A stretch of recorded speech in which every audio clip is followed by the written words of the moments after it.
come home from a long day at school, and the thick snow on the ground started to seep through your shoes.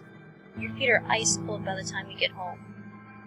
You sit on the edge of your bed, angry at the horrible weather outside. There was a blizzard, and you had to walk through it. You don't even know how you got home through it. As you're sitting there, you feel the air vents in your room from under your bed blowing warm, nice air on your feet. It feels amazing, and immediately calms you down. You decide to go to bed. You suddenly wake up. It's 2 a.m., 6 more hours until school. You try to fall back asleep and keep thinking about the most nonsensical things.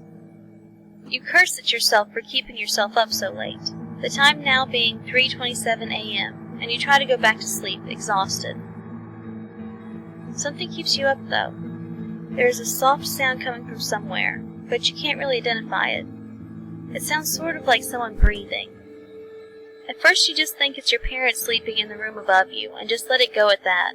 But it starts to get louder and louder.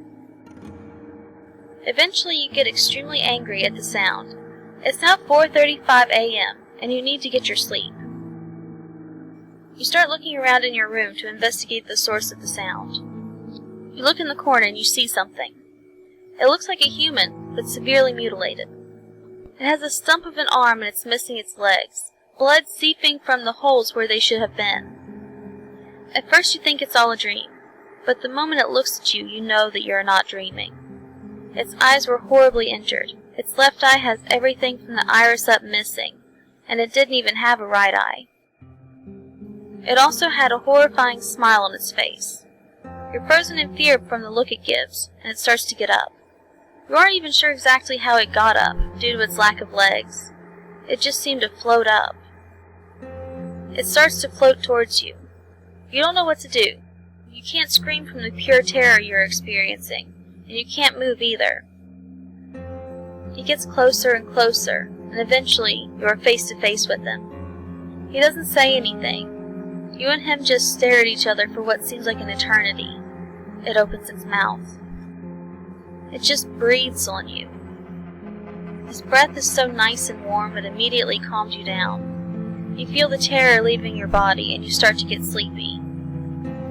When you wake up, the first thing you think about was the night. Did that really all happen? Was it all a dream? You decide that it was probably a dream of some sorts, and you get up and stand by your bed. You look at the time. It's 10:56 a.m. You start to panic as you realize you're 2 hours late for school, and you get ready to start booking it to school in your pajamas. You feel the nice, calming air flowing from the air vents under your bed on your feet. Then you realize something. There are no air vents in your room.